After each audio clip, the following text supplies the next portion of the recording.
Ils s'en vont, les jeunes. Ils partent, ils voient qu'il n'y a pas d'issue aujourd'hui. L'État français n'a pas pris encore tapé sur la table pour dire c'est comme ça que l'industrie, elle va aller. La direction, c'est celle-là. Aujourd'hui, il n'y a pas de direction industrielle sur le pays. Quelle stratégie?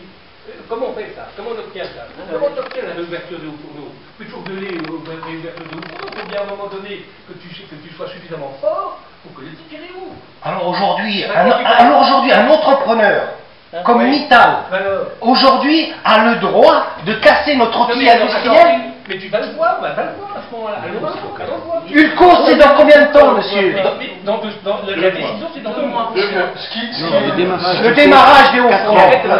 Ce qu'ils disent, c'est que s'il y a une décision positive sur Ulcos au mois d'octobre, ça nous placera dans une situation par rapport à Mittal, dans le rapport de force évoqué plusieurs intervenants précédemment, dans un autre rapport de force. Donc, je crois que vous comprenez pas. Non, mais M. Fabry, je voudrais que le jeune camarade qui travaille au fond puisse s'exprimer.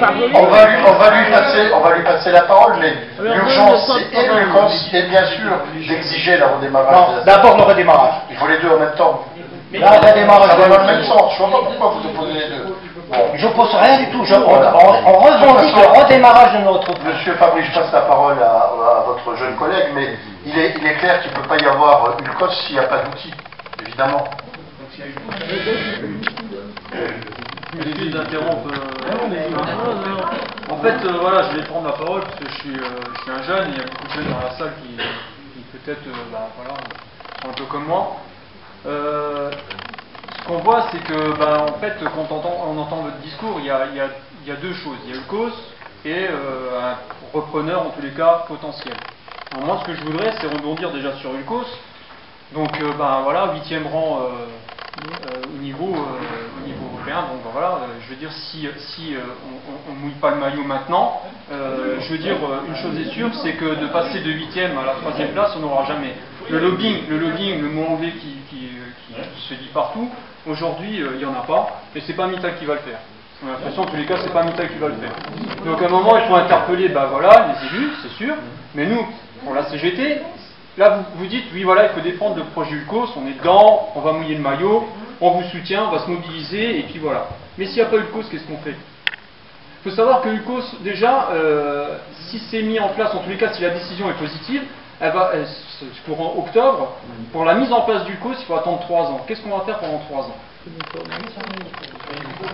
Qu'est-ce que les salariés vont faire pendant 3 ans? Si, c'est vrai, c'est une réalité. Il y a des délais de pièces, il y a des délais de contrat, de cahier des charges qui nécessitent 1 an d'attente. Qu'est-ce qu'on va faire sans ça?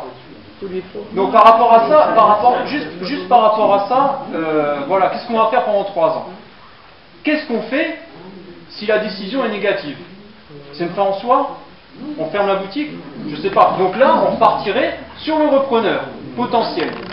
Sur le repreneur potentiel, aujourd'hui, ça fait nos 2 Hauts-Fourneaux, grosso modo, ça fait 1 an qu'ils sont à l'arrêt.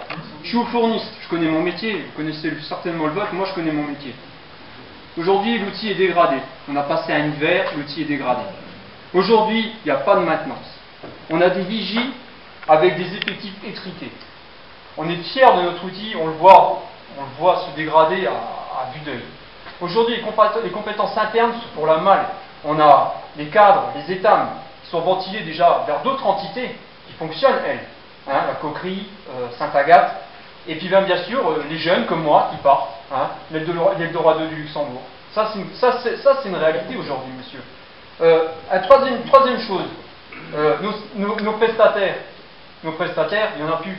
Prestataires stratégiques, ceux qui faisaient nos Rigolmer, et Cuba, Valrich, Ondéo, les contrats Ondéo, là, ceux qui géraient les contrats de traitement d'eau, là ils vont être remerciés dans 3 mois. Qu'est-ce qu'on fait aujourd'hui si on devait en tous les cas avoir un repreneur où on n'a plus de prestataires, on n'a plus de compétences internes, l'outil est dégradé, plus de clients, plus de fournisseurs, le plan ligne qui nous tombe, qui va tomber, avec une saignée dans les fonctions de support. Il faut savoir que une fonction support sur 3 va être remerciée. On ne sait pas comment, on ne sait pas comment. Plus de qualité, plus de service qualité, plus de service recherche, plus de service informatique, plus de service compta, plus de service sécurité, plus de service gardiennage. Sans ces services-là, il faudrait tout recréer de A à Z. Alors moi je vous pose une question, et voilà, après j'arrêterai. Mais qui voudrait aujourd'hui, tout ça orchestré par Mittal bien évidemment, qui voudrait aujourd'hui reprendre l'orange? Moi franchement, voilà, j'ai du blé, je vois le bilan que je viens de citer là, mais je suis pas de l'acier, je suis des carambars, excusez-moi. Il était comme ça.